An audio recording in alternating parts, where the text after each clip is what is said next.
talk to him. Let's talk to him. Let's talk to him. Welcome back, y'all, to another episode of the Late Night Show. Oh, I forgot I'm hooked up to the mic. Yo, welcome back to another episode of the Late Night Show with Dr. Kojo. I'm your host, Dr. Kojo, and I'm checking in. Hey, baby. I'm checking in tonight. I'm clocking in tonight so that we can talk about ADHD and relationships. Love bombing is what we're talking about today. We're talking about love bombing and ADHD. All right. Why this sometimes happens, what it can look like, and if this is being done on purpose. If you're dating somebody with ADHD, are they really a narcissist? Are they trying to love bomb you? And why do things get so funky when it looks like they pull back? Are they pulling back? Did they plan to do this on purpose, or they're just returning to who they actually are? That's what we're talking about. That's what we're talking about in tonight's live stream. So I want you all to go ahead and introduce yourself. Use the comment section to let me know your name and where you're checking in from. All right. We're streaming live today on a couple of different platforms. We're streaming live on TikTok, number one. We're streaming live on LinkedIn. Yes, you can go live on LinkedIn. We're streaming live on Facebook. We're streaming live on YouTube. So we're live on the tube. And Streamer is a platform that we are streaming with. We are not streaming on X. I tried to get X rolling, but we're not streaming on X.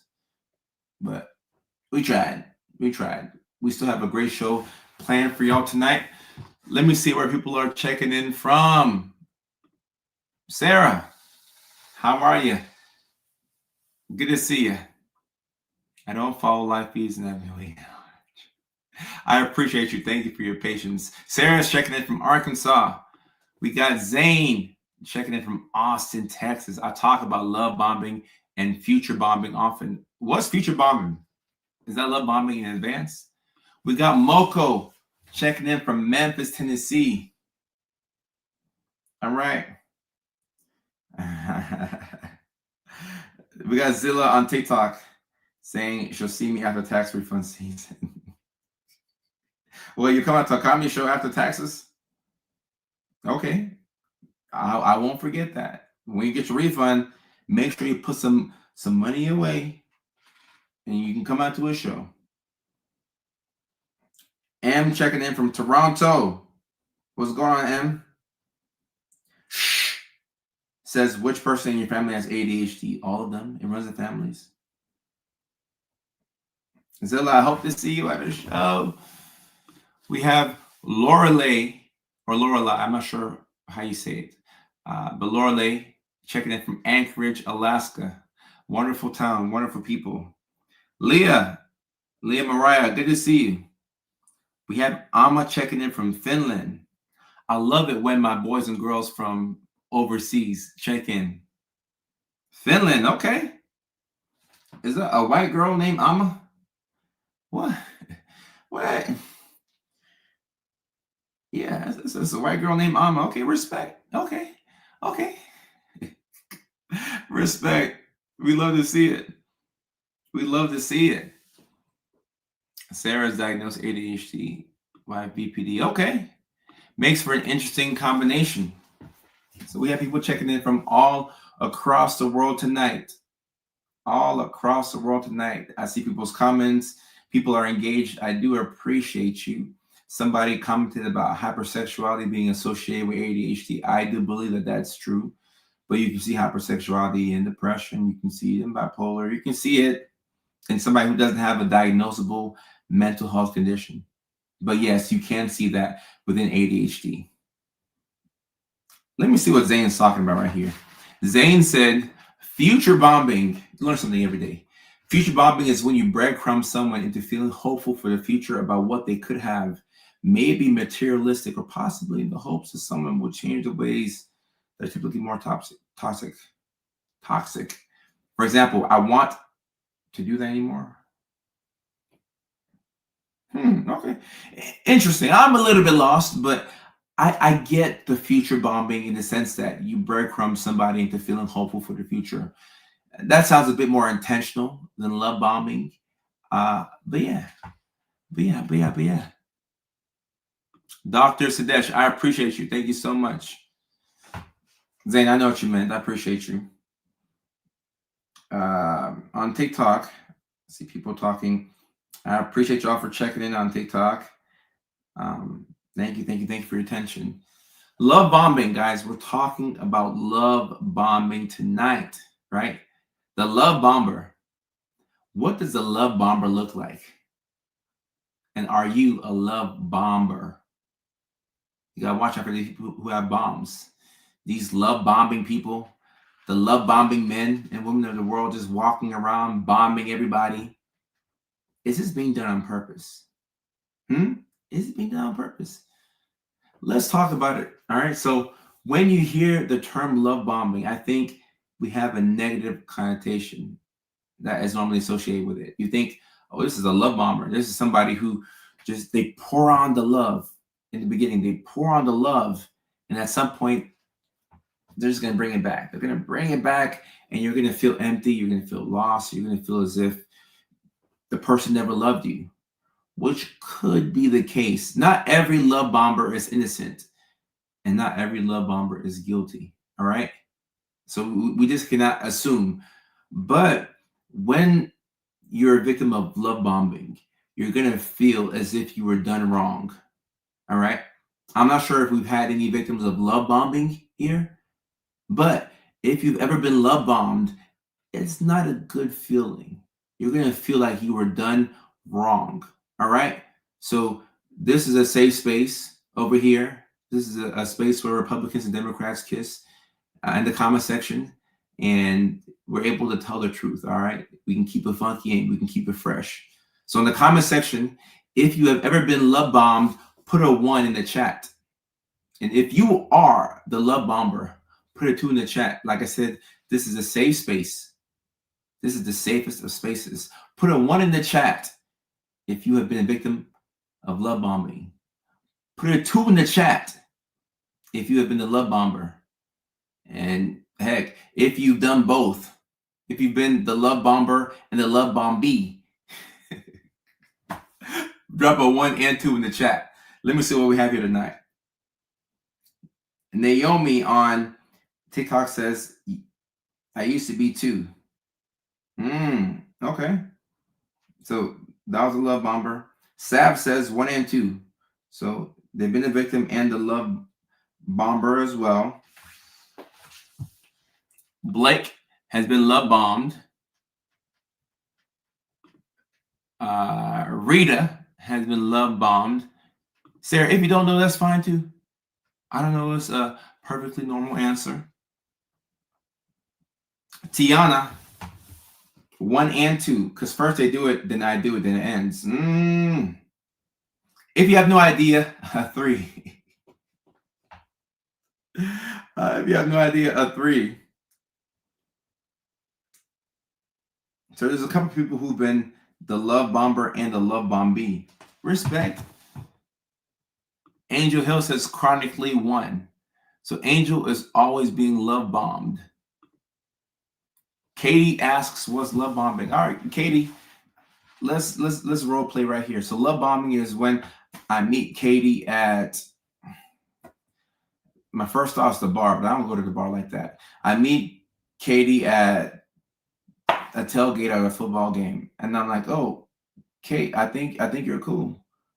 We exchange numbers, and then we go on a first date. Then we go on a second date the next day. Then we go on a third date the next day. Then we go on a fourth date the next day. It may not happen like that in 2025, but Katie and I see each other a lot, and we're pouring it on each other hot and heavy. Or if I'm the love bomber, I'm just pouring all this affection. I'm showering Katie with compliments and gifts. I'm spending so much time with her. I'm saying that she's the greatest thing since like sliced bread. And it might not be that obvious, but I'm pouring it on hot and heavy, right? It's the most amazing 3 weeks of your life. And then after that, gradually, slowly but surely, the pullback starts to happen. You see and you hear me less. You reach out to me, oh, Kojo, I haven't heard from you. oh, I'm just busy. I'm tired. Like, I gotta go to the gym. I'm busy. I got patience. I have like a comedy show here. Like I'm traveling. I can't make the time. Katie starts to feel a little more alone. A week goes by, doesn't hear from me. Next week goes by, might hear from me here and there, but the next 3 weeks are very different from the first 3 weeks. The first 3 weeks, it was like a romance, like a whirlwind of a love. Like this is the type of love you see in Disney movies. You feel like this is too good to be true, which is normally a sign of love bombing when it's too good to be true. If you're ever in a situation where you're like, is this too good to be true? There's a good chance that it is too good to be true. Generally speaking, statistically speaking, I mean, it could be true, but chances are it's probably too good to actually be true. Your intuition is not leading you wrong. And this is something that people with ADHD can do. And if you're asking me, I have been a love bomber and I've also been the love bombee. And sometimes that's happened at the same time. And it's a mutual love bomb. Mutual love bomb. All right. And when you're in the middle of a mutual love bomb, this actually feels really good. When you're the one that's being love bombed, right? You're the love bombee. Look at us making up these words. It feels bad. But when it's a mutual love bomb, it feels amazing. It feels amazing. And until y'all come crashing down to earth, you're not really worried about what's going on. Because it just feels so good. It feels so good. And if you have ADHD, you have to be careful dating. You got to be careful dating. And I have a rule for myself. I got a rule for myself, and I thought it was silly. And the more I thought about it, I'm like, no, Kodo, this is a good rule. That's a good rule. I came up with this rule a couple years ago, and I was telling my brothers about the rule. I wanted them to implement it. I said, when I'm talking to a new girl, I make sure that I don't see her more than once a week. Sounds kind of mean, sounds harsh, sounds cruel, but I put that rule there for a reason. I don't care how much I like you. Once a week. Once a week. And every time in my life that I broke this rule, I paid for it. I paid dearly. Because you go out on the first date, you're vibing with Shawty, everything is cool. Oh, all right, cool, man. This is a great Tuesday night. I'm not doing anything on Thursday. You can come over. No. I'll never forget one day my brothers were over my house in LA, and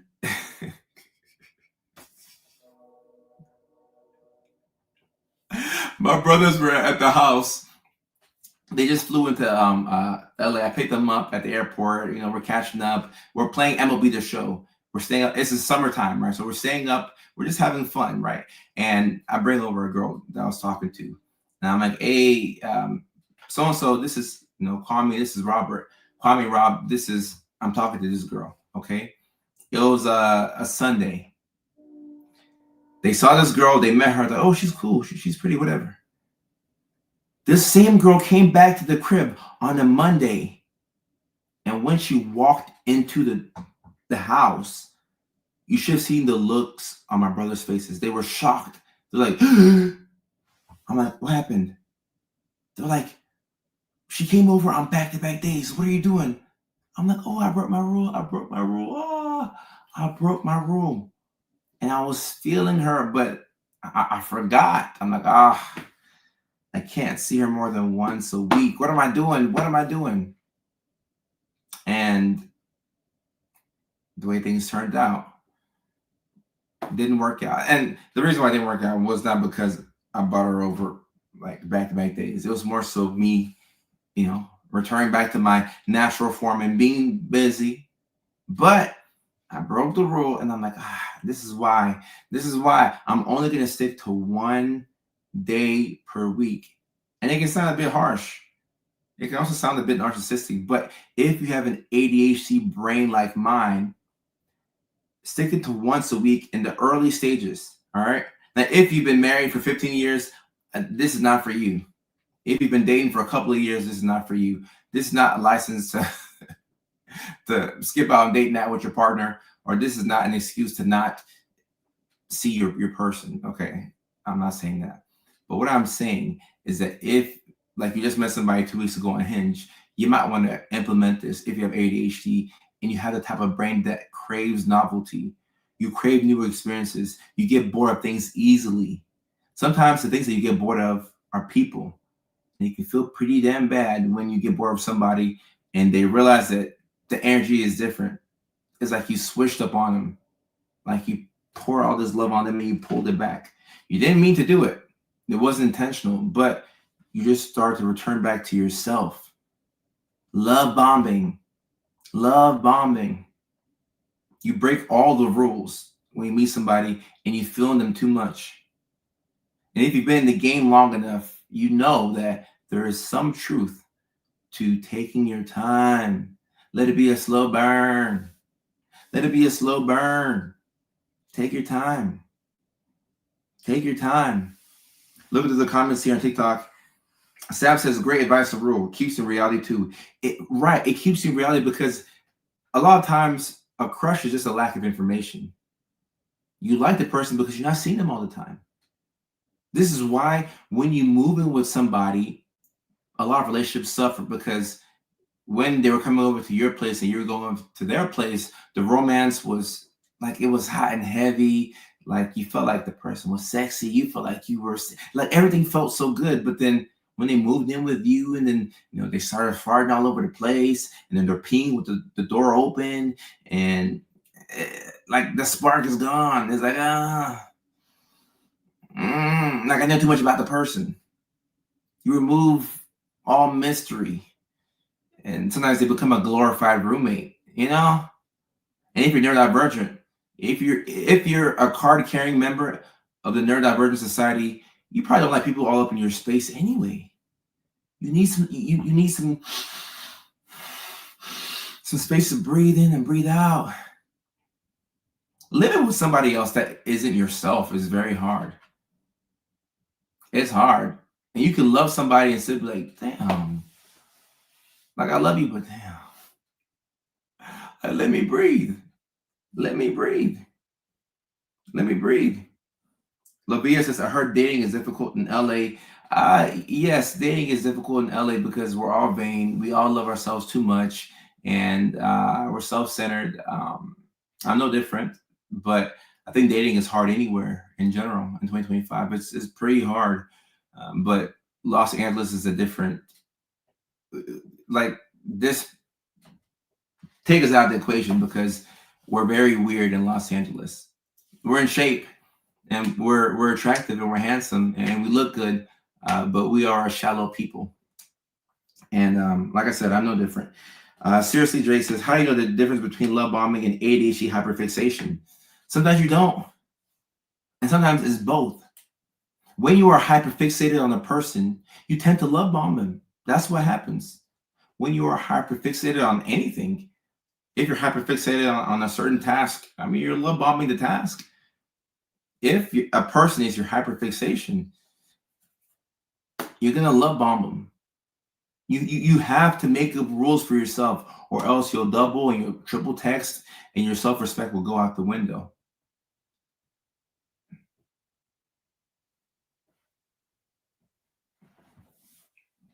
What are we going to do? Apple user, no, we are shallow people in Los Angeles. We're shallow. We're shallow. This is a safe space where we can tell the truth. We are very shallow. The version of me that I put out onto the internet is a gracious and kind and caring man. Yes, I'm a very gracious person, but when it comes to dating, I'm shallow. Yeah, and that's me. It's fine. You pick the person that you're with. The least you can do is be attracted to them. Yeah, we're shallow, but we're not the only city that's shallow. They're also shallow in New York City, and in Houston, and in Atlanta. But it's a little, life is not real in California in general. I think separate houses are okay. Apple user, love of the show. Ooh, ooh. This is why I love my community, because we can keep it real. Sometimes you want your person to live in a separate house. Like, that's a fantasy of mine. I live in a house and I'm here with my dog Zoe, and I get to come on my live stream and I can talk to my community and I can live life. And then I just buy the house, like the next house over. My old lady can be over there. Like, I don't want you to be too far. Like, I want to open up my window and be like, hey.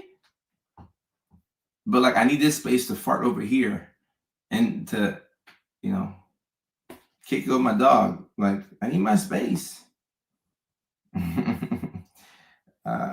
How does love bombing impact marriages? Well, look, if you love bombed your way into a marriage, I think it worked out. I think it worked out. Yeah. As long as y'all are okay with, the cadence of y'all's relationship, then I guess you'd say it worked out. Joseph asks if you can love bomb a sibling. I mean, not in the way that I've defined it here, but perhaps. Sarah, do you live in a different house from your wife? Way before inviting them to your village. Facts. Give us some time before you let them come by the house.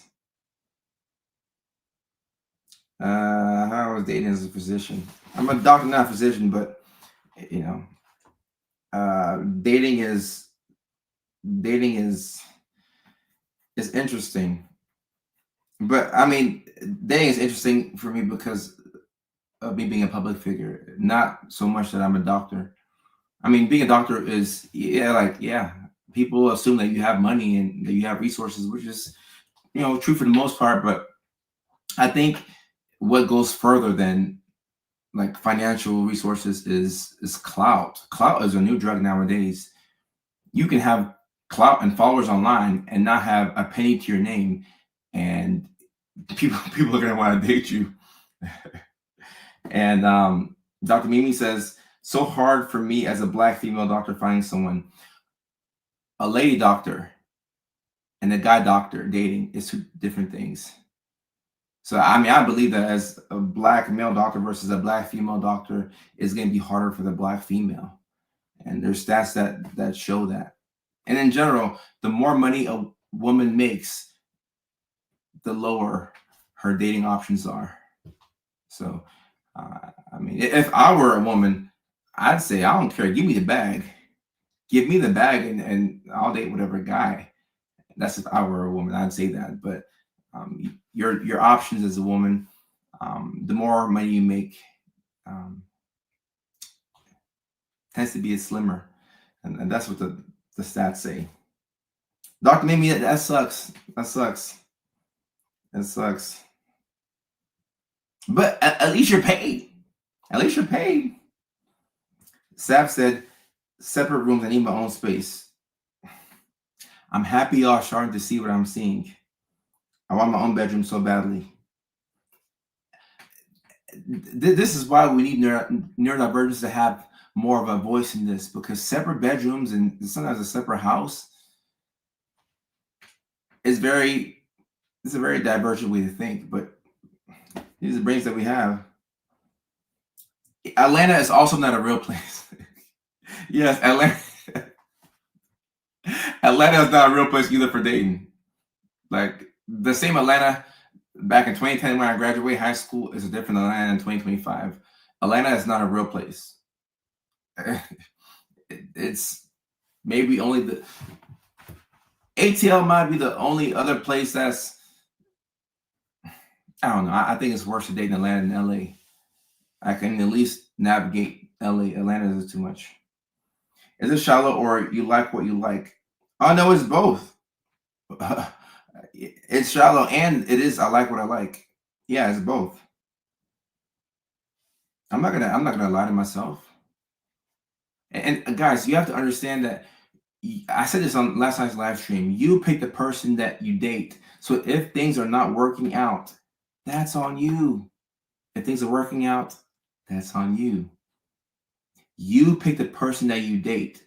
You don't get to pick parents. You don't pick siblings.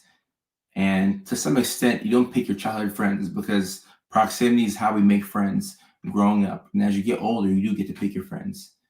But you pick the person that you date. So you have to understand that if you apply some intentionality to how you date, you get to be with the person that you want to be with.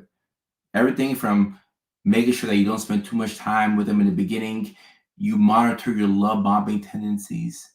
You pick the person that you're with. So don't ever forget that. Don't ever forget that. What makes me shallow? My standards for like who I'll date, and I'm not gonna get into that because I just won't get into that. But I mean, I go to the gym every day. Like I'm in the best shape of my life. I'm handsome. I love myself. I love my dog. I love God. I love my family. So yeah, I like what I like, but I'm kind to everybody. I don't let my dating purposes get in. Like I'll talk to anybody. Like I'll talk. Come up to me at the airport. I love people. I love people. I love all people. But dating wise, you know, fairly shallow. I like myself in a room after work, early days of married life. And you probably just need some space. You probably just need your own room to fart in. What's my arm routine? I mean, the curls. So like my workout routine is push and then pull, and then legs, and then push again and then pull. But the second push and pull days of the week will be light. So on pull days, there's a pull day. So you have your bicep curls, and then you have the machine where you can do the same thing, and then you have another machine where you can kind of go like this, and then you have the other machine where you have the flies like that. Also some chest as well. Dr. Mimi says the guys that make less often can't deal with it because of the ego. I got to disagree with you right there. I don't think that guys who make less than women struggle because of the ego. I think it's because when women make a lot of money, or when people make a lot of money, they don't deal with the same amount of BS. Your tolerance for BS lowers the more money you make. So if you're a woman and you're dating and you make a lot of money, you're not going to deal with certain things. So if a guy's talking to you crazy, you talk to him crazy right back. And guys work off of respect. So I mean, all these things combine for a perfect storm. Yeah. Drain says, I don't see that as shallow. Yeah. I mean, it can be seen as shallow. But I think what's even worse are some people who get with people that they're not attracted to, but they pick that person because they're the safe person. You see all the time. And I was talking to my friend today, and we're talking about a person that we know, a mutual person that we know, who would pick guys because she thought that they were unattractive. And then when the guys would cheat on her, she'd get even more offended. Why don't you just pick the guy that you want and take your time so that way you don't love bomb them?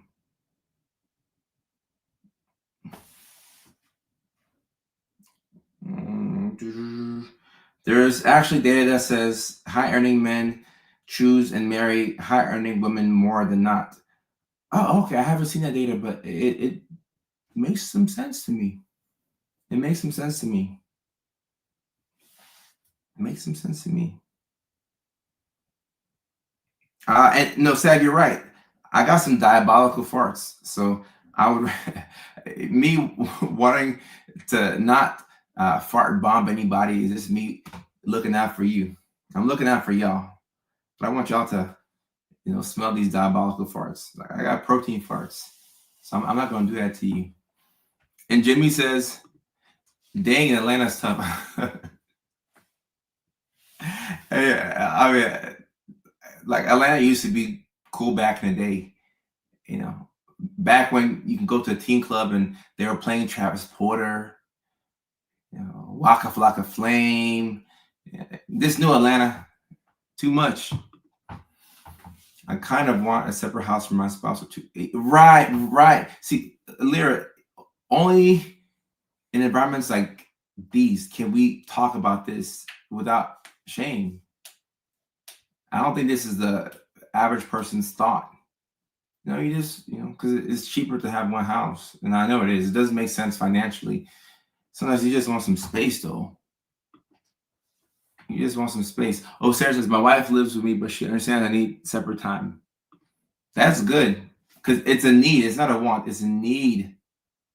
It's a need. What's your advice for having ADHD and taking everything super personal? Gabrielle, you have to understand that people project all the time. So if you take things personally, you're going to wound yourself unintentionally, and that's not fair to you or to the other person, but mainly it's not fair to you. Leilani, what's going on? My cousin and I bond over your content as we stim together and our brains crash on us. I like that. 80% people date and marry in their socioeconomic status. That makes sense to me. I haven't seen that evidence, but it makes sense to me because if you're making a certain amount of money, you're gonna fear that the other person is after you for your resources unless they have the same. So that makes sense to me. That makes sense to me. I can see that. I can see that. Talk to him, Leilani. It's good to see you. It's good to see you. Bunny said, if I had it my way, my partner and I would be next door neighbors. Yeah. And sometimes you just need space. You just need space. You just need space. And that's the reason why the love bombing, like you do crash out. Because a lot of these love bombing relationships, they would have worked out if you paced yourself and you gave yourself time to miss a person. And you gave yourself space. Because if you know that you have a neurodivergent brain and that you require space, why would you put yourself in situations where you don't get the space that you need? And I'm asking why. I'm also asking myself because I do this. I don't know why. I mean, I know why, but why do we put ourselves in these positions where we do this, and then after a while we're like, hey, please, like, let me go. Let me go. And the person won't let you go, so you're like, give me my arm. Get the heck away from me. So if we can be preemptive and just not put ourselves in these positions, we would save ourselves a lot of heartbreak. A lot of heartbreak.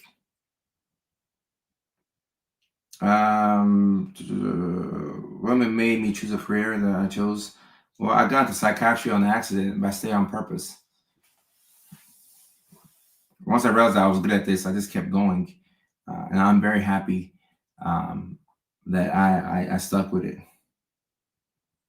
Oh, no, Apple user, you're good. And Brainy, thank you for blocking the spammer, please. Thank you. We don't want the spamming. We want people to enjoy the live stream. Let's see. Carmen says, I stay up late just to have my alone time. Estimation recharges me as I go as far as getting home. Wow. Carmen, wow. But this makes perfect sense to me. Sometimes you just need some time and space to yourself. And this is not a bad idea to get a hotel in your own city. Because now you don't have to worry about your doom piles. You don't have to worry about the dishes in the sink. You can go to the hotel and you can make a mess. Not that you should do that on purpose, but you can just let your hair down and enjoy life. They'll come and clean it in the morning. You go downstairs, you get the free breakfast. Go get a workout in. You go swim in the pool. You come back up to your room, and then you can think clearly. You can write. This is a fantastic idea. I might have to do this soon. Great idea, Carmen. Great idea. I like this. I love it. Kel says, my wife sends me to a hotel occasionally to be alone and recharge. W for your wife. W for your wife. I love that. I love that. Sab, I did get a new life hack. I love that. I love that. Leilani, it's always good when you catch a live stream. ADHD hyperfixation versus plus ADHD. Oh, so Bunny has a formula for ADHD love bombing. Let's see if y'all agree. What was my mouth? The protein shake? Anyway, Bunny said ADHD love bombing is hyperfixation plus hypersexuality. Yeah, it checks out. It checks out. And this is only a problem when it starts to fade. Because while you're in the middle of the Mickey Ficky, you're not complaining. But when the love on one end or the hyperfixation on one end ends, then it gets a bit awkward. It gets a bit awkward. Do I have a regular life schedule again? We're working on making it regular. I saw that I don't have to travel this weekend for the first time in a month and a half. I'm like, okay, I get to stay in the same spot for like 10 days. I get to go live. The live really should be 6 p.m. California time, 9 o'clock East Coast time. And we will aim for that. We will definitely aim for that.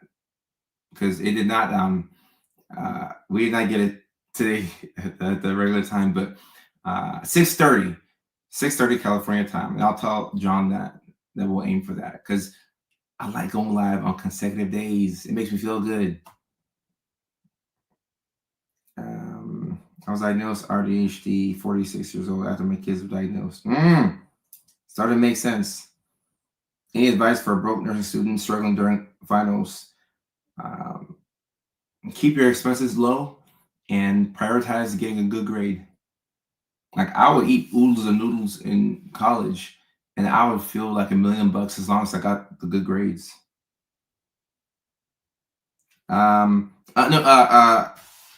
Leilani, so it's Tuesdays and Thursdays. Those are my actual live stream days. At a minimum, I want to hit Tuesdays and Thursdays at 6:30 p.m. California time. But we're throwing in these bonus live streams on the Wednesdays and the Fridays. I'm throwing some weekend live streams. But Monday through Friday at a minimum. Or Tuesday and Thursday at a minimum. And I'm aiming for Monday through Friday. And Sarah says, when you care nothing about the sexual aspect, Sarah, I still think it could be love bombing if you don't care about the sexual aspect. Because you don't have to, hook up with somebody for it to be love bombing. You can spend all your time with them. Because intimacy is like a deep form of connection. And you can do that with your clothes on. So it could still be love bombing like that. Heavy on the ramen noodles and not right. Yeah, Leilani, I love live stream. I love live stream. Let me see. The Netherlands, thank you for joining the live stream. I appreciate you. Leah Dove, thank you for the rose. And everybody who's dropping the TikTok gifts, I appreciate y'all.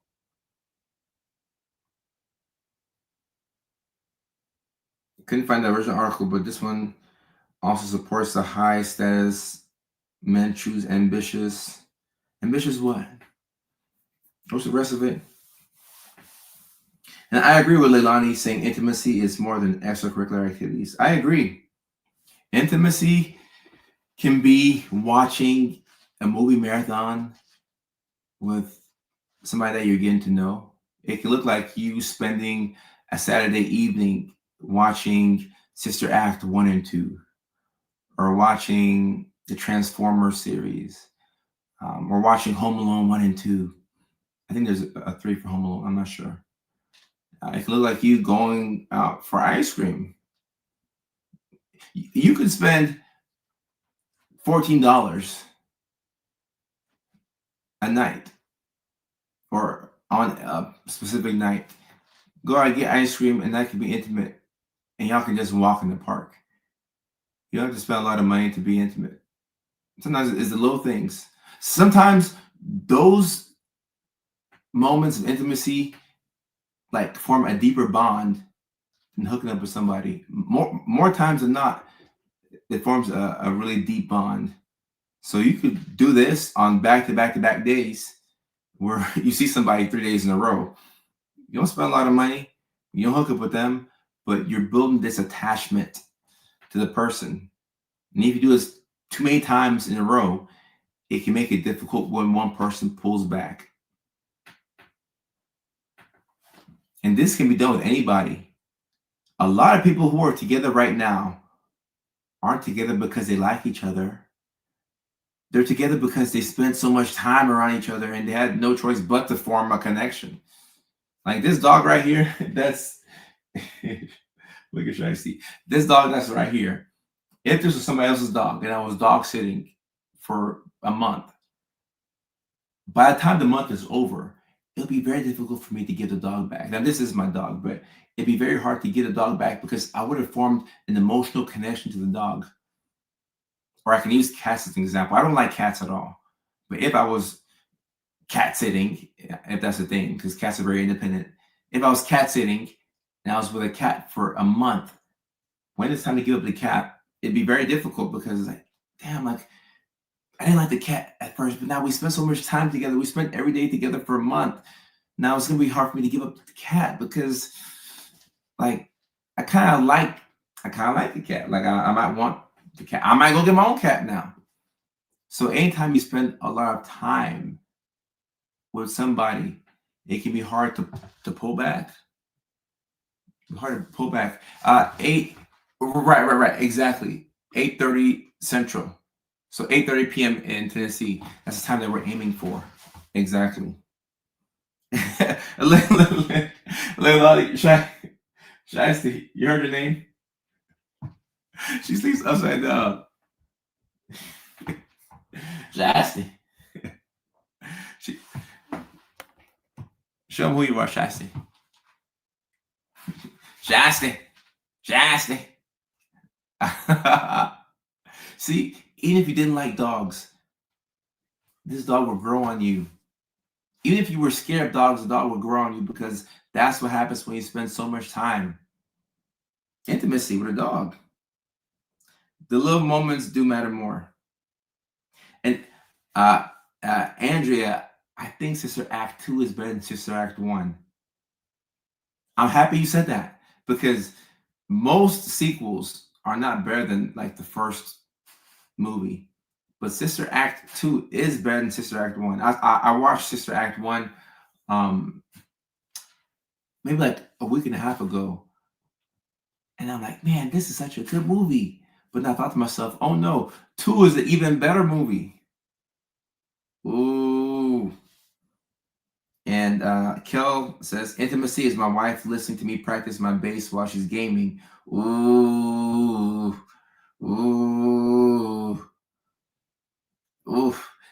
Oh, those are the best moments in a relationship. Like you're playing your instrument and they're doing their thing.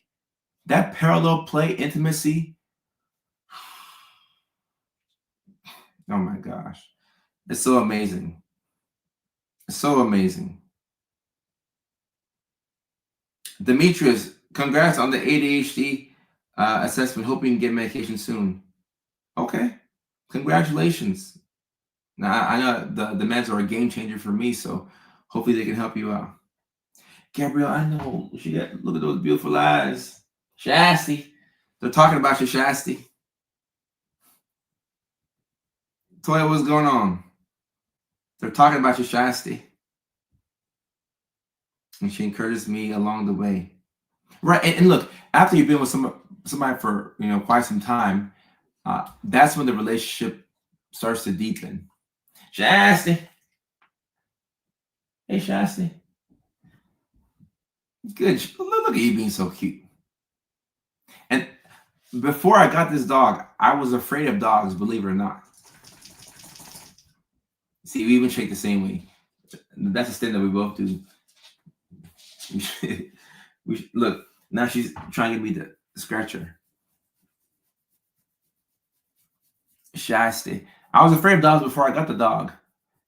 And after a couple of months, the connection started to form. And now it's hard to be without the dog. That's intimacy. Object permanence. It scares me that I couldn't see my wife for a week. I wouldn't care as much. She's my rock. And when it's like this, you know that you've done right. And you can get to this level, but if you can't make it past that love bombing stage, it might be wraps for you. I was recently diagnosed with selective mutism. I've had it since childhood, but I just got it addressed. But this tends to kill my relationships with love bombers quickly. Even if I warn them, I tend to go silent from either hours, days to a week. I know it's hard to deal with, but it makes the pain of the breakup worse. Angel, this is very interesting. I never really thought about Zoe, relax, baby. Relax, try to stay. I never really thought about the love bombing from the selective mutism perspective. It's very, very interesting. Because you have to, not that you have to, but communication is normally verbal, especially when you meet somebody. I think if you're already locked in with somebody and you tell them that it's hard for you to talk at times, they'd be more understanding.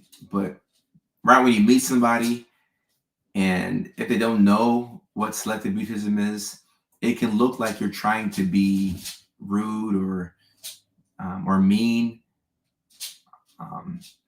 And I think that the fact that it kills your relationships with love bombers could be a good thing, but then it could impact your relationships where you're trying to take your time. So I definitely understand how this can be difficult. Thank you for sharing.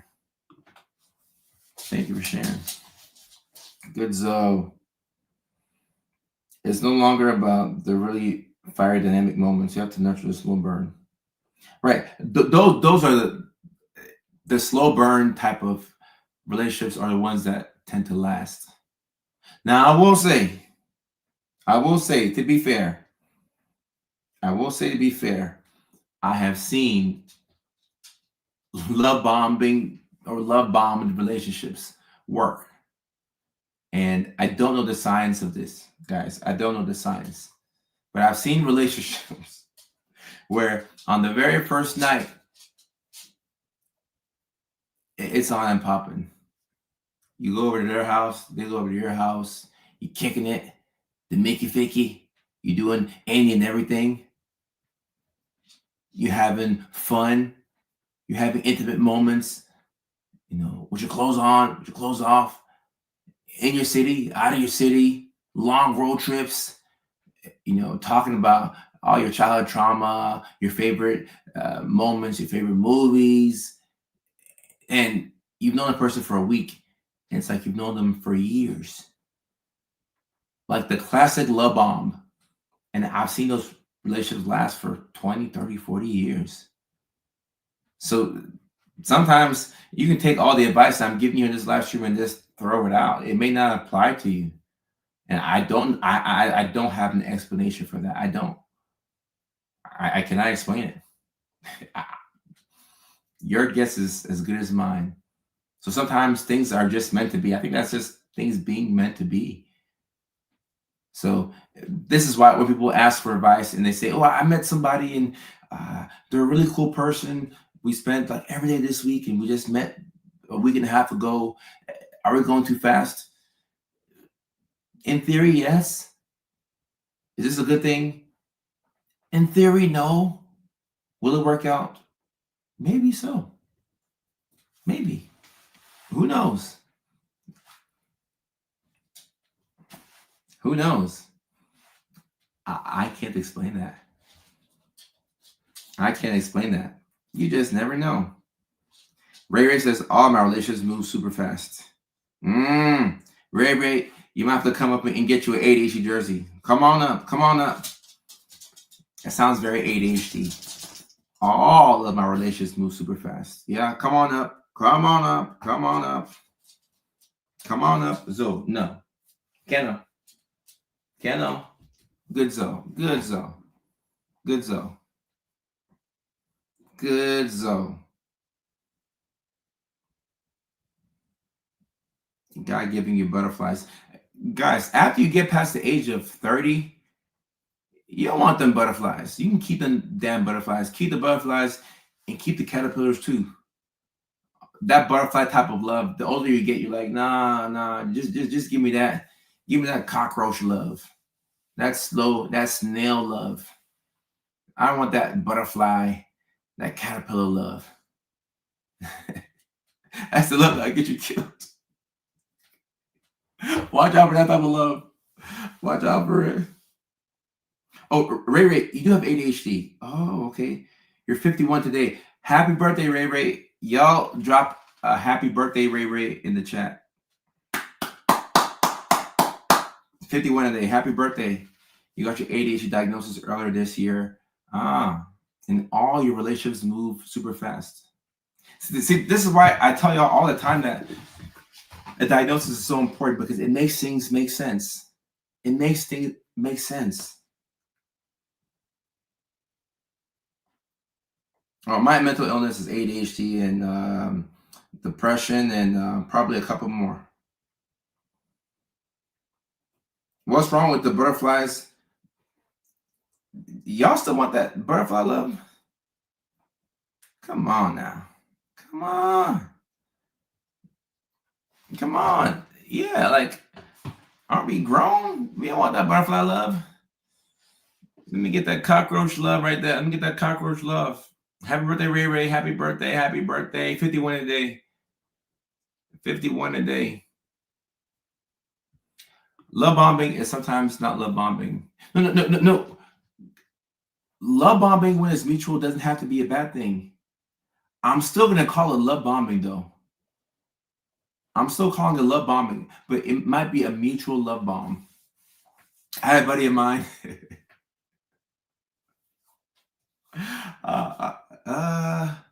Yeah, I can share this story. Not the one I really wanted to share. But I had a buddy of mine who he met this amazing girl, and I won't tell you who it is, but he's a public figure as well. I can't even say what he does because I gotta keep it private. But a buddy of mine is a public figure. He's on Instagram. That's as much as I'll say. But he met this girl who DM'd him, and believe it or not, we see the DMs that y'all send.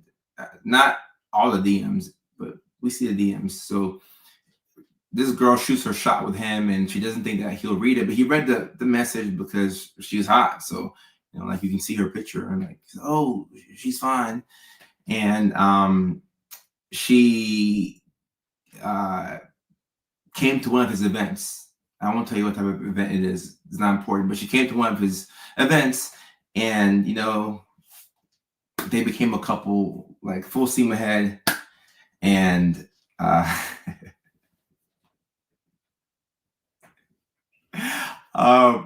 they came to my place in LA, and I didn't know that they were already a couple, but he said, "Hey man, I'm talking to this girl. She's hot, blah blah. She's super cool. She likes what I like. I like what she likes." I'm like, all right, go ahead and send me her Instagram so I can see at least 3 of her photos, and make sure that ain't like, let me just make sure that I can scan her, make sure she's cool, that we don't know her from any other circles. So I looked at her profile. I'm like, okay, yeah, she's pretty. This is dope. And they pull up to my place, and on the way there, he calls me. And he's like, oh, I asked her to be my girlfriend. I'm like, bro, this is a little fast. It's a little fast. He's like, oh, bro, I'm digging her. And they agreed that it was a mutual love bomb.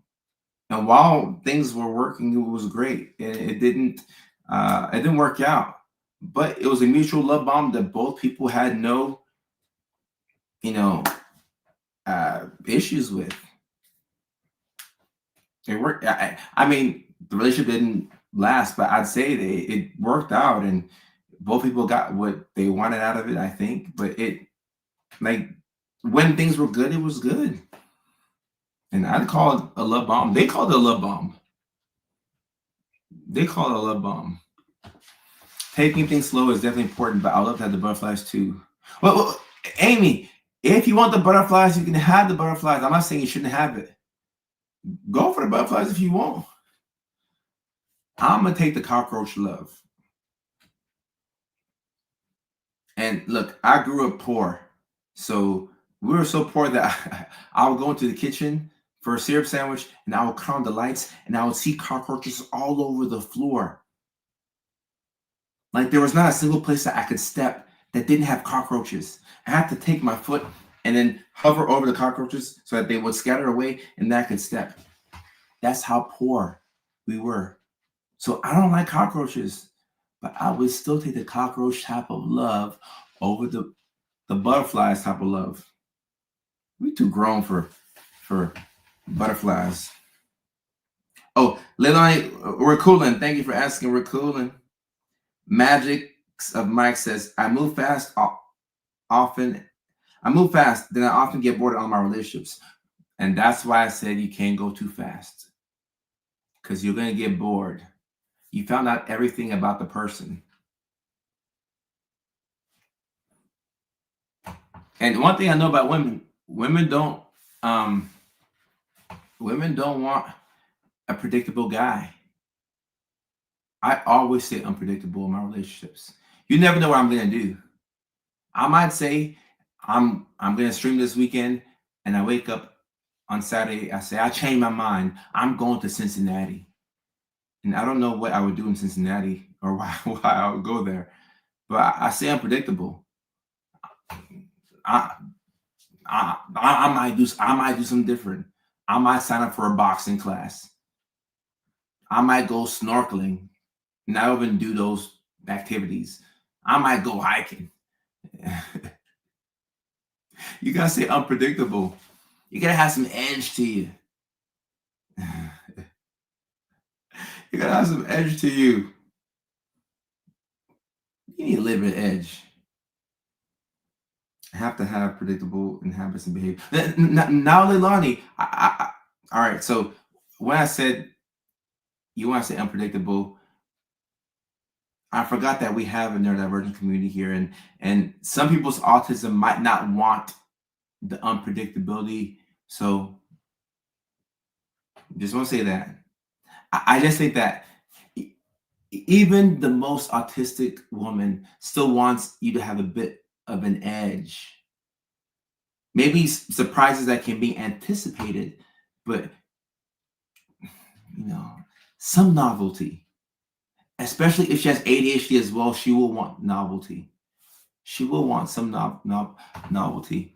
And the cockroach analogy, yes. So cockroaches move. Well, actually, I've seen some pretty fast cockroaches. So that might not be the best analogy. Like when you come from the hood, cockroaches have superpowers. The cockroaches I grew up with have superpowers. These cockroaches can be fast. Some can go slow, but they can go hella fast. I mean, some cockroaches used to fly, and it would freak me out. So, I mean, these cockroaches are, hood cockroaches are different. But I meant to say that cockroaches are slow. Snail might be a better example because all snails are slow, supposedly. Whereas, butterflies, when you get butterflies in your stomach, you're so, like you're so overwhelmed with emotion that it's hard to make rational decisions. It's hard. Candace, way to go. And Misty, the flying cockroaches are very scary. If you've never seen a cockroach fly, it will freak you out.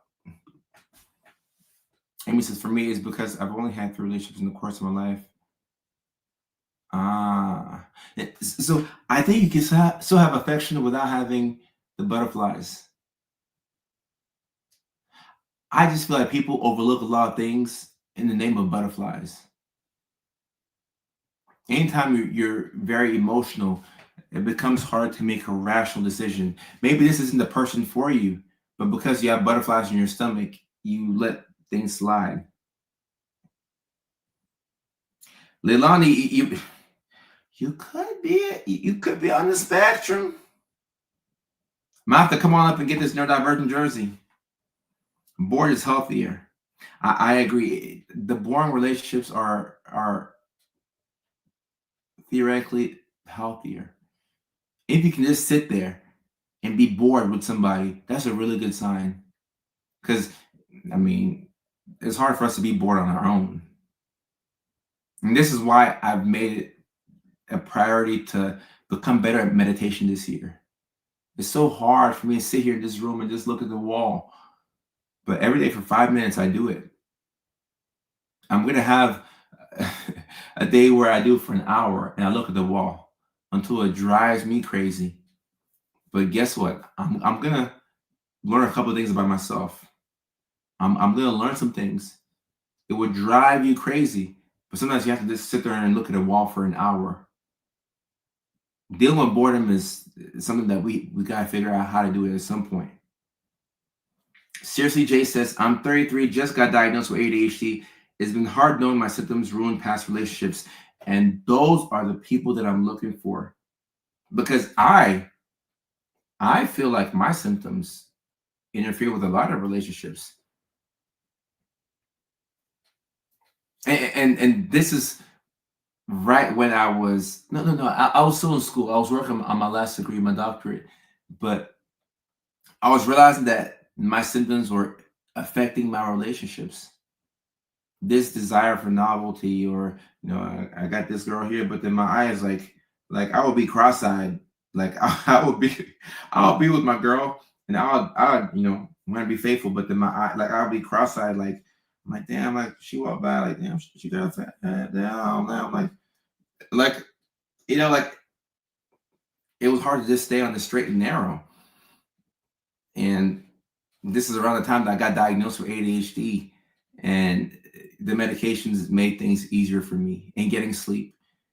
It made me less jumpy, I will say, which is why I always say if you can get diagnosis and get treatment, it'll be helpful. But like I was like, damn, we want her to, like, it was just hard to keep my mind straight. So ADHD can definitely affect relationships. It can ruin your relationships. It can ruin marriages. Yes, treat your ADHD like yesterday. It's tough. It's tough, and it's made me aware of some self-sabotaging tendencies.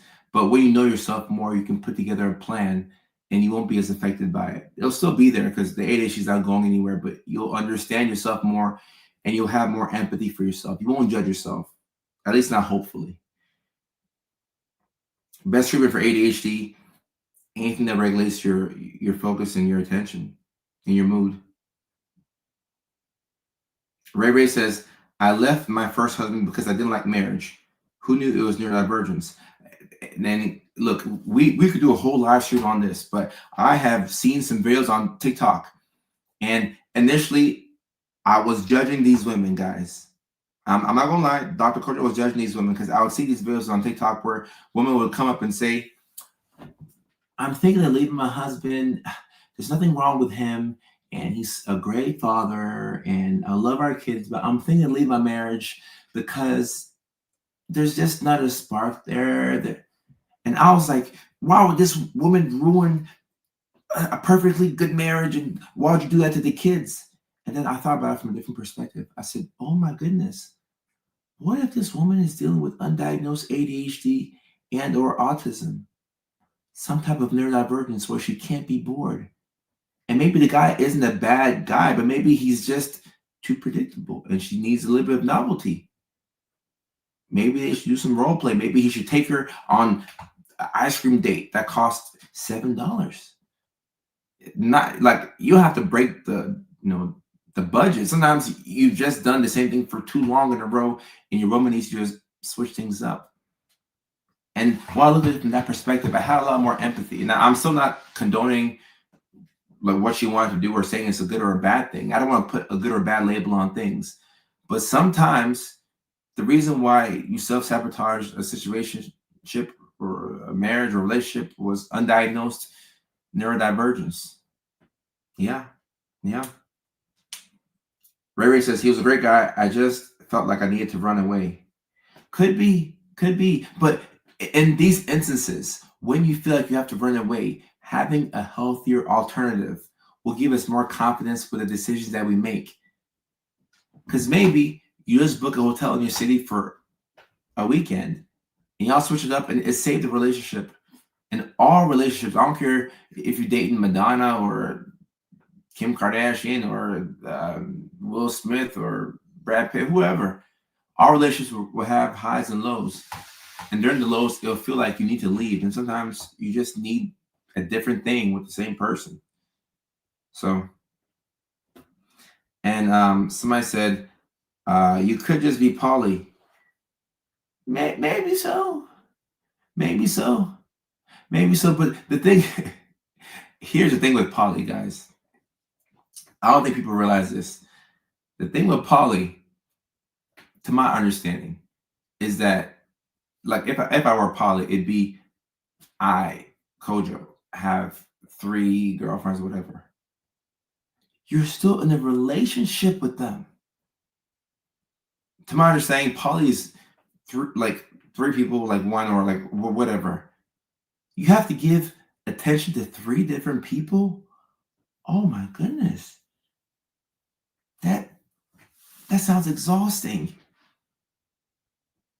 3 text messages is too overwhelming for me to reply to. I'm like, damn, I gotta text 3 people back.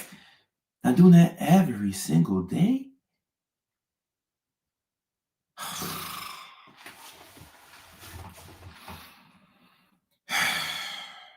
Guys, I'm stressed. Just think about it.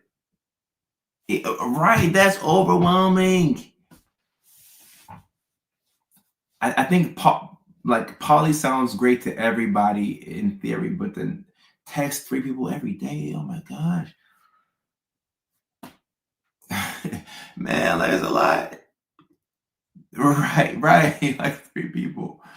That's a lot. That's a lot, guys. I mean, to me, like, and Akina says 3 mad women. Right. Like, if you can't make 1 woman happy, you want to try and make 3 women happy? You failed at making 1 woman happy. And you said, no, I gotta go attempt to make 3 women happy. What? That's a lot. That's a lot. My lap is, but I'm too overstimulated. And it sounds like a lot. Like, that's why I don't characterize myself as poly. I think you can be attracted to multiple people, and that's fine. You don't have to talk to everybody that you're attracted to. You can see somebody's attractive and say, oh, cool, and go about your day. When you realize how much energy it takes to give one person, and nothing against the poly community, guys. I'm not nothing against them. This is not an attraction issue. It's an energy issue. It's a me being tired issue. This is a lot. It's a lot. My goodness. I'm like this with dating sites. Too many messages, so I just give up. Well, Andrea, that's the advantage of being a woman. But sometimes a curse too, because too many options is hard. Too many options on dating sites is hard.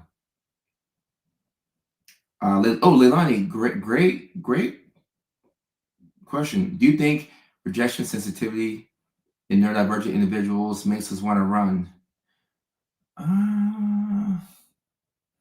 Maybe there's a component of shame when it comes to being rejected that will make you want to self-sabotage. So potentially.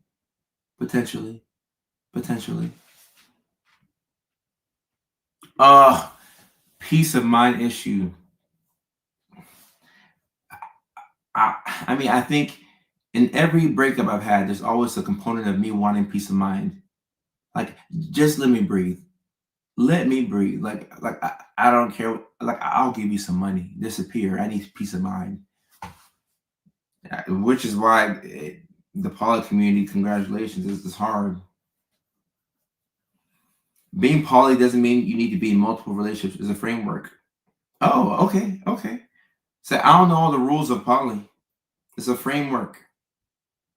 So Apple user who's saying this, can you be poly and um, you talk to um, like your three girlfriends like once or twice a month?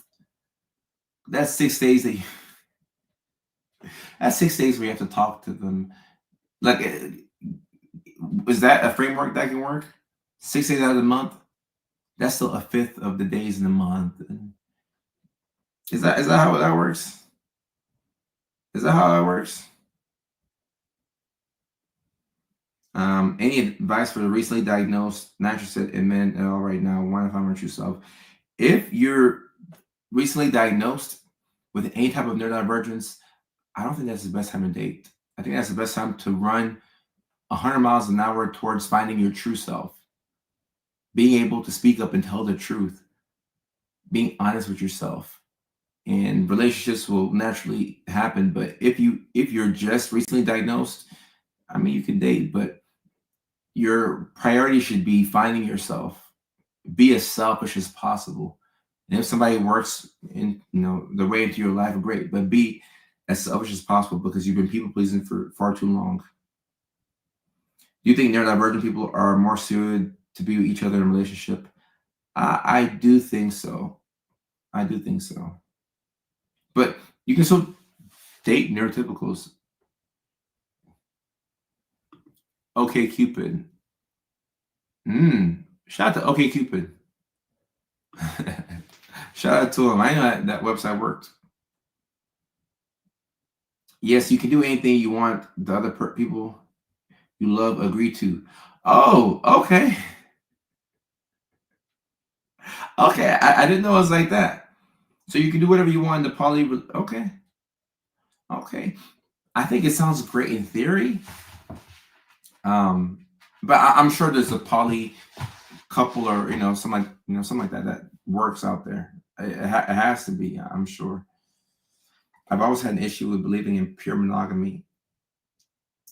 And look, Bunny, that's the type of thing that you tell people at the beginning of a relationship. And Bunny, knowing you, I know you would, but you gotta mention that at the beginning of a relationship.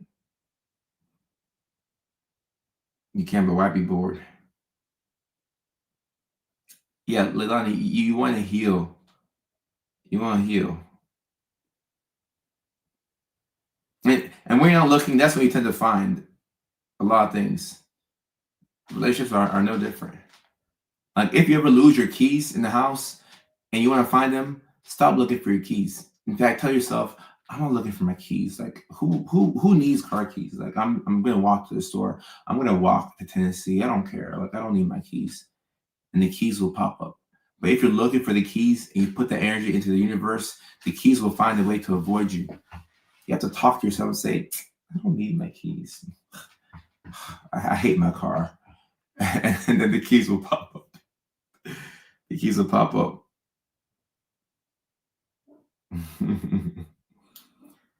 ADHD diagnosed, and I don't know if I want a relationship because I don't want to share my bed or my room. There's nothing wrong with that. Nothing wrong with that. And I've become so much more protective over my space now. And I guess the older I get, I'm just more unapologetic. Like I need my space. Like when let's say somebody's over at your house, sometimes their mood can take over the energy and the vibe of the area. I don't want that. I want to feel happy when I feel happy. I want to feel sad when I want to feel sad. I want to control and dictate the terms of the mood and the environment. And it can be tough to do that with somebody over. Like I just love being by myself. I just love it.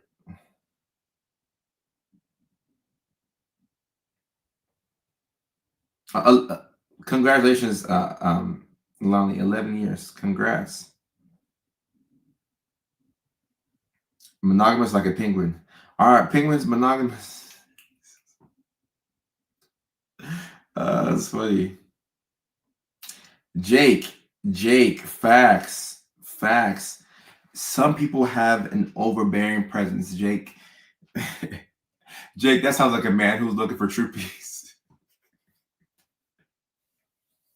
Jake, I don't know why I feel you so hard on that, but yes, some people can have an overbearing presence, and they step foot into your house, and you're like, oh my god, oh, you feel like you're locked in prison. Jake, I know what you're talking about. I wish I didn't, but I know exactly what you're talking about. And I mean, I can speak on behalf of guys. Sometimes this could be a friend who you love, but they have to be like, they gotta be over there and you're over here. This can be a friend, or this can even be a girl that you told God, you're like, God, please, this girl's so bad. Please, God, like if you let me get this girl, I won't ask you for nothing else. 2 months later, that same girl that you prayed for is sitting on your couch, and like you're stuck in this room. You're like, and you're like plotting a way that you can disappear without like her finding out. But then if you disappear and then you're on Facebook Live, she's like, oh, he's at home on Facebook Live. I'm like, no, I'm streaming from China. Leave me alone. Leave me alone. Leave me alone. Like you plan your own kidnapping. Have you ever wanted to get out of a situation so bad that you thought about planning your own kidnapping?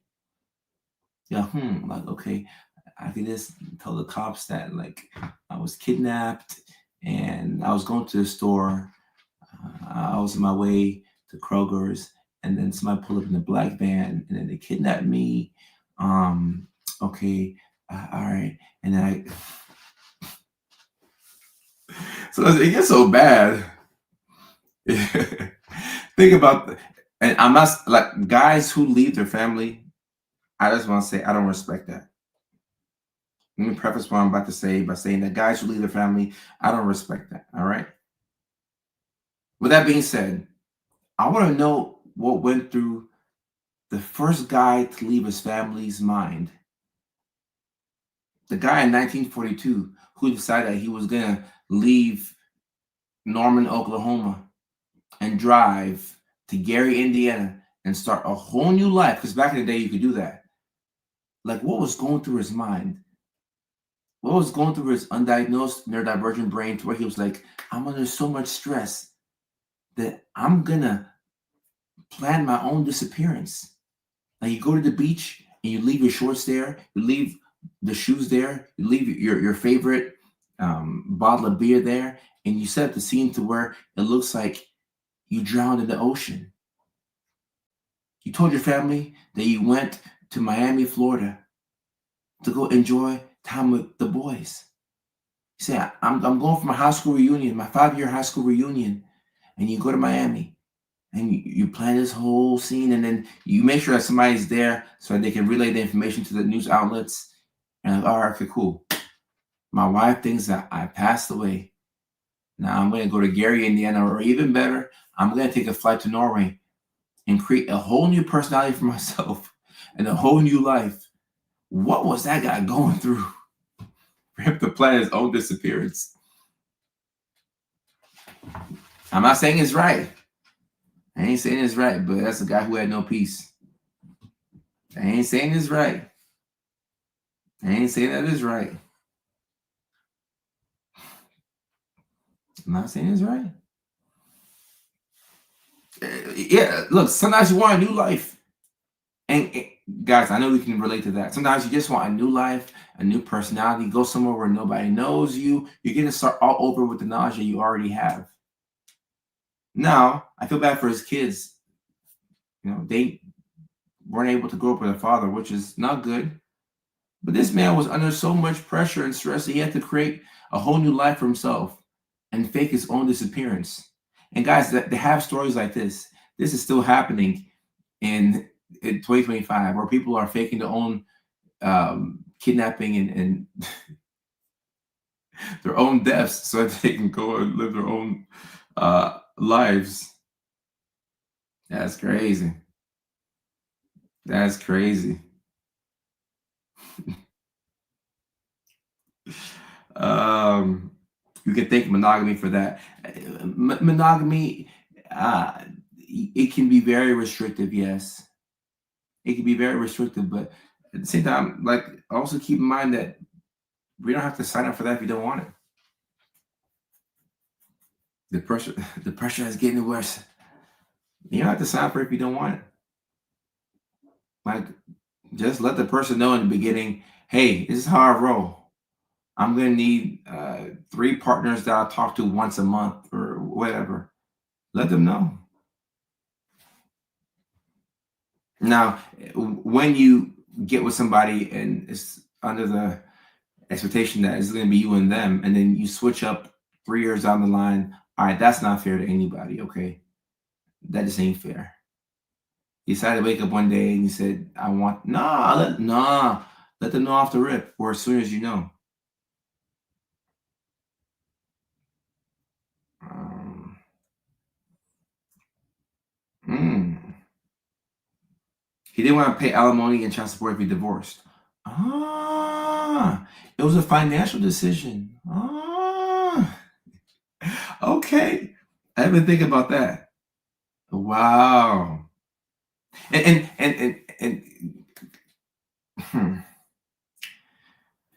we're gonna have to have a live stream on neurodivergence in marriage specifically. We gotta have it. We gotta have it because I have I've always had interesting thoughts about marriage. And this is before like the whole Dr. Kodo thing and the 5 million followers. This is before all of that. I think now people can see how I can be a bit apprehensive about marriage. Like, all right, guys, like I worked my whole life to get this. I don't want to lose half of whatever. But I've always had an interesting perspective when it comes to marriage, where I'm like, this is forever, forever, ever, forever, ever. And it's so easy to get into, but so hard to get out of. Why does marriage have to feel like Hotel California? You can check in, but checking out takes an act of Congress. Like literally, the government is involved into your relationship. You enter this legal binding contract with your neurodivergent brain. Know that it's very hard to get out of. Think about it. I'm not saying it's a beautiful thing. I'm not saying it's a bad thing, but think about it. Think about it. Especially going into marriage with undiagnosed neurodivergence. They all are fighting and you don't know what's going on. You gotta have this conversation one of these days. We gotta have this combo one of these days. We gotta have it. Love bombing is a thing for narcissism as well. No, there is a link between narcissism and love bombing, but it's not exclusive to love bombing.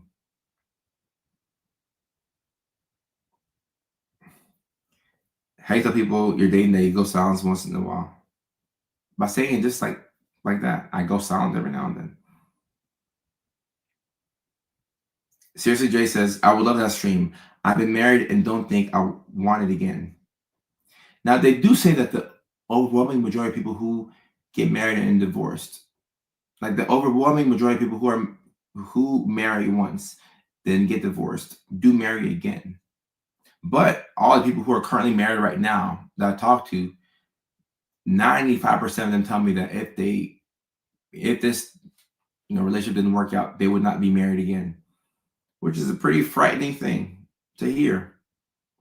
It's pretty frightening. We will have this neurodivergence and marriage live stream, and if you look at what you sign away in the marriage, it'll make you think twice about it. And this is not an anti-marriage stream. Marriage is a beautiful thing. You should just think about it. Be very careful. Be very careful.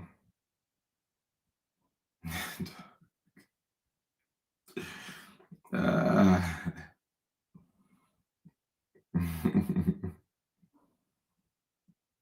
My girl is pregnant. I question what the benefit is for women in general. A shorter lifespan. I mean, I think that women benefit more from marriage, but it depends on who you're marrying. If you're marrying somebody who's not worth a damn, then no, you don't benefit from it, regardless of what gender you are.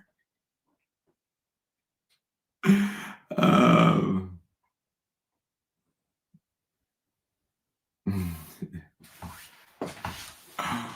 uh, menopause. Okay, I can actually bring on an expert for that. And Sarah, I think if you're on the same wavelength as your partner, yes, then the relationship will work. Like it's working with you right now. I've learned I enjoy living alone much more. A separate house might work, right? And sometimes people just need their own space. Sometimes you just need your own space. You just need your own space. Sometimes you don't have to leave your person. Sometimes your person is the right person for you. You just need some space. And that group of people, I really want to get through to them because I would hate for people to up and leave their relationship and self-sabotage because of how you're feeling in the moment. I don't want you to suffer, but I don't want you to bail on a relationship just because of how you're feeling on a particular day. You might just need some space and 8 hours of sleep. Honestly. Do you think sometimes people on the spectrum want to get married because they think it's cool? People on the spectrum don't do anything just because, from my knowledge. People on the spectrum normally things have to make sense before they do things. So I would say that neurotypical people is the neurotypicals who want to get married just because it looks cool. The autistics that I know tend to be very logic based.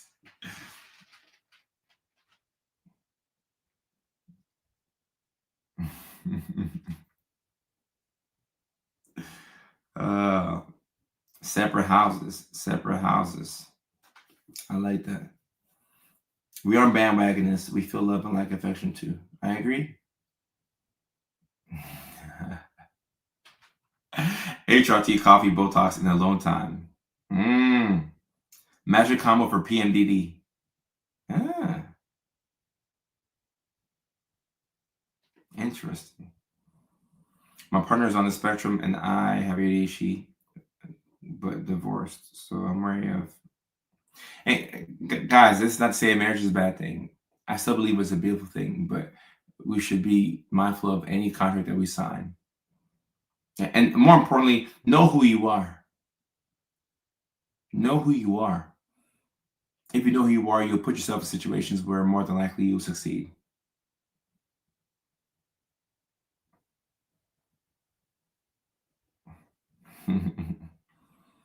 It's kind of statistically a bad thing for women to be fair. I mean, this is all arbitrary. But once again, depending on who you marry, if you marry somebody who's not worth a damn, then male or female, you're gonna lose. Miss Gath.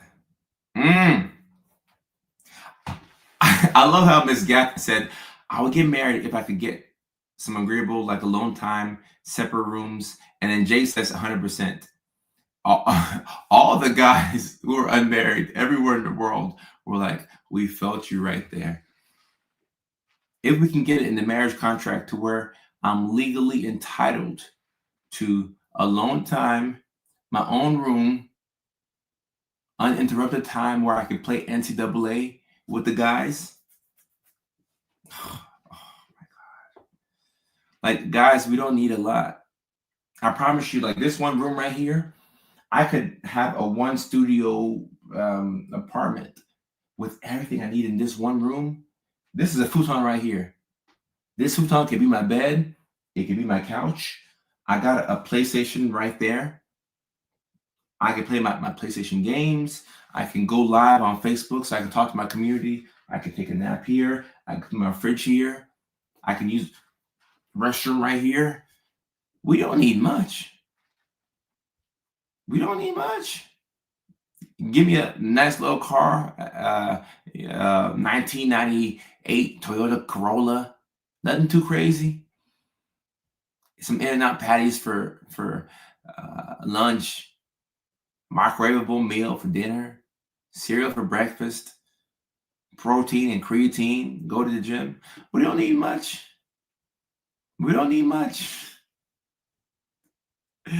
We just need some peace. We don't need much. Leilani, thank you for being on this live stream as long as you've been. Thank you so much. We're just about towards the end of the live stream, but thank you so much. It's good to see you. Oh, you hugging here with the restless leg syndrome. I appreciate you. I appreciate you. Seriously, Jay, right? Let's have some peace. Have I been homeless before? No, I have not.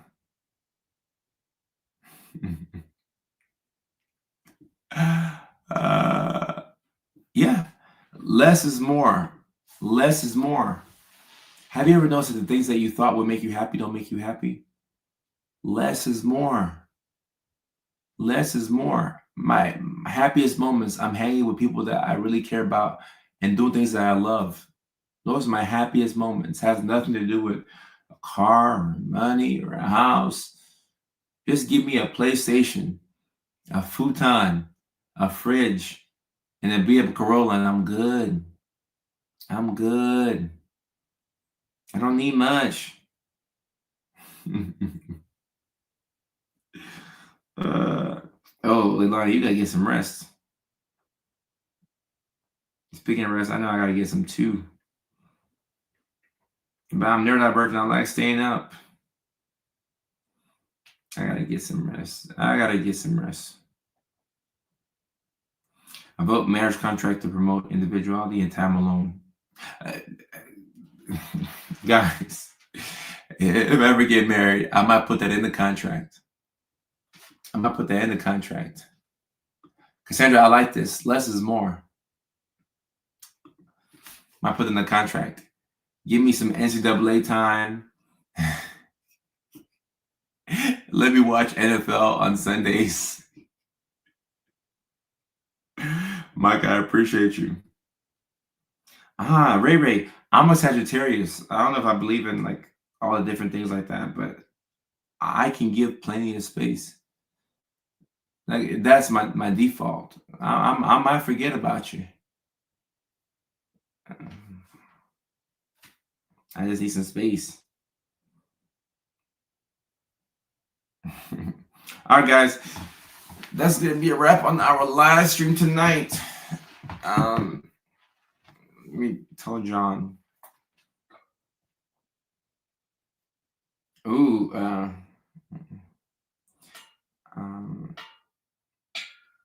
live.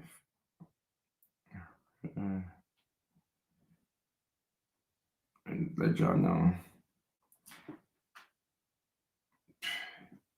1 second. Make it Ficky. Hey, John, I just provided you the copy for the video that I forgot to provide you the copy for, and we'll release it tomorrow. I do want to go live tomorrow, so I'm going to go ahead and get ready for bed. But I'll need 20 minutes to finish up the last remaining tasks. But I would like to go live tomorrow at the normal time, 6:30 p.m. California time. And yeah, can you just send a snapshot tomorrow's schedule? I might even go live this weekend too, given that I'm not traveling this weekend. I don't think I am. I'm not. Yeah, I need to sit my ass down somewhere. Well, let me ask ChatGPT. Someone said, "What time is that UK?" I'm gonna ask ChatGPT. Hey, Chat. If I go live tomorrow at 6:30 p.m. California time, what time is that in the UK? We're going to get the answer right here. It is thinking longer for a better answer. That's not that hard, Chat. Come on.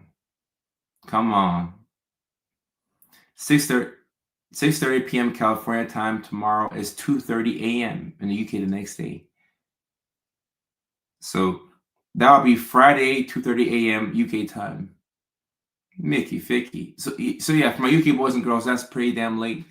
And as I straighten out my schedule, I'll let y'all know when I throw in the morning live stream, which will be y'all's late night show.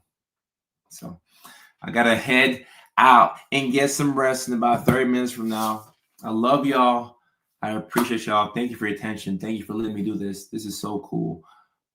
Y'all are the best community in the world. And yeah, I was late tonight, so I'll work on that tomorrow. Y'all are the best community in the world, and it's a pleasure getting to do this with y'all. So until tomorrow, peace, take care, and I love y'all. And try to get some sleep too. I'll do the same on my end.